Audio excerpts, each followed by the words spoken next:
All right, so we got to start off with the WNBA. So with the season halfway done, the debate of Rookie of the Year has picked up steam. So there's no way around this conversation. So let's just get straight to it. Who should win Rookie of the Year? Well, it should be both Caitlin Clark and Angel Reese. And if you go back and look at the NBA, JT, do you know who the co-rookies of the year were in 94, 95? You're going to tell us. Little trivia. You don't know. Grant Hill and Jason Kidd. Do you know who the co-rookie of the year rookies of the year were in 99, 2000? I actually forgot about this one, but do you know who it was in 99, 2000? I do not, but you're going to tell us. Yes. Elton Brand and Stevie Franchise. Steve Francis. So listen, shout out to Steve Francis, man. Yeah, not a long career, but he has some great moments, man. Stevie Franchise, for sure, and he played for my Orlando Magic for a while too at the end, which was exciting. But listen, there's nothing wrong with having co-rookie of the years because each has earned it up to this point. Now we're talking up to this point, right, JT? I mean, yeah, we're not necessarily projecting out. We're talking about till right now. I think both have earned it. So why not? I mean, look at Caitlin Clark. I think they only have 4 wins fewer than they did all of last year already, or something like that. They have they're 2-1 against the Sky. They have 1 more win than the Sky, but they've played 2 more games. But wins to me doesn't always matter in terms of individual awards, but you look at what she's done. First rookie ever in WNBA history, triple-double. She leads the WNBA in points accounted for, 713 points, and she's third in assists in the league. But then you go to Angel Reese. She raises the bar even further. 13 double-doubles, which is a record, consecutive 13 double-doubles. That's a record, not just a rookie record, JT, in all of the league history. 21.3 total rebounding percentage is the best in the league, and then 11.9 rebounds a game leads the league. And the reason why I think they should be is because they play different positions. So it'd be unfair to say, well, Angel Reese doesn't get as many assists as Caitlin Clark. There's obviously obvious reason why, right? And it's unfair to say, well, Caitlin Clark doesn't rebound as well as Angel Reese. Well, of course, Angel Reese is 6'3" and plays in the paint. So both are doing what they need to do for their position and their team, and they're doing it really well, not just at a high rookie level, but basically at a high WNBA level, at a high basketball level. Yeah, I agree. And it's sad that they're on the take it in the same year because their games are so different. Like you said, one does one better than the other, but it's also out of position for what that other player plays. So it's like, if we're going to say, like, who's the better MVP candidate, like Embiid or Steph Curry, but we're like dicing together their stats to say, like, Curry does this better than Embiid, vice versa. So it's very hard to do that because, like you said, they do play totally different positions. If I had to give the edge to somebody, I have no problem with the rookie of the year just because they've both been dynamic. They've both given a lot to the game. I would probably say Angel Reese. It goes back to what you and I have talked about before. I did not think she could do this at the WNBA level. Like, we expected Caitlin Clark to do this. Like, we thought she was going to come in, revolutionize the WNBA game, and just set it on fire. And it hasn't been consistent, but the signs are there that that's very much within the realm of her capabilities. But Angel Reese, I did not think she'd be doing this. She's basically doing the same thing that she did at LSU against grown women in the WNBA. Because you were talking about the double-double record. She was doing that same thing in college. Like, this is who she is. And I think the thing that has impressed me a little bit more about her is just, like I said, degree of difficulty, because I didn't have the same high expectations for Reese as I did with Caitlin Clark. And it's a tough race. It's neck and neck. If any one of these girls wins, I mean, I don't have a problem with it. But my early bid would be just the Angel Reese for what I said. I just think that I just didn't expect her to do this, and she's really shocking me. And she wasn't even a top 5 pick.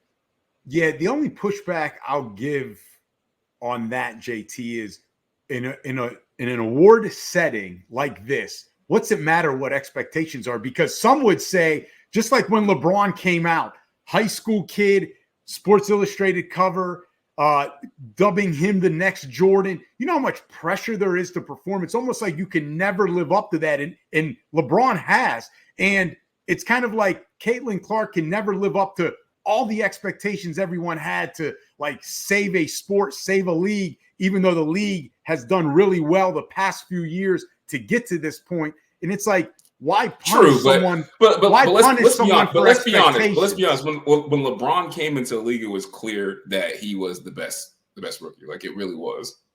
But okay, but that's my whole point is, what's the expectations have to matter with the award? It does. Why does someone get a bump because their expectations I think when you less? have higher expectations, people expect more. That's why she went number 1 overall. Whereas like this other person who, yeah, she's talented, but nobody expected her to be doing this. Like, I'm honestly, I did not expect her to even be in this conversation based on what we saw at LSU and how I thought it would translate, and also based on where she was drafted. Like, I did not think it would happen, but I respect them both. I mean, I think the WNBA should just do us a solid and give it to him as a co-rookie of the year, because everyone wins. It's great for the league, and they both legitimately deserve it. But they both earned it. And we got a new listener tonight, Jersey 13. Respect Caitlin Clark, JT. Respect Caitlin Clark. I'm not trying to have the Caitlin Clark mob come after me. They can be vicious, but hey, look, I said your girl deserves a chance to hoist that trophy as well, but I also think Angel Reese deserves it too. But that leads me to the next question, and this is what I keep seeing a lot. Whoever wins it, let's say if one wins it over the other, will the winner be praised for their play, or will people say they won it because of race?